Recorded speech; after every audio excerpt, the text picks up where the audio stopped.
Susan Wojcicki, the former CEO of YouTube, died at the age of 56. When I visited the inconspicuous house on Santa Margarita Avenue in Menlo Park, California, in 2008, it had only been abandoned for a few years, but the spirits remained. This was where Larry Page and Sergey Brin founded Google a decade ago.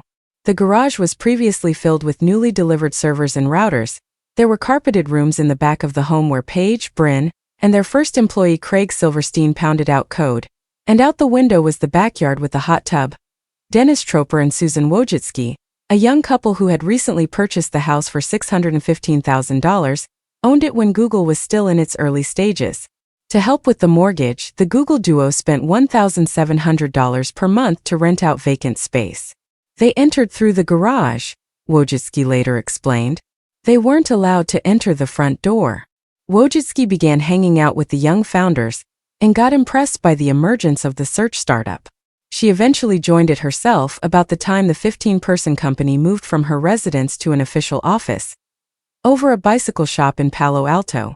In 2002, she headed Google's advertising division, eventually leading a multi-billion-dollar operation that revolutionized the whole industry.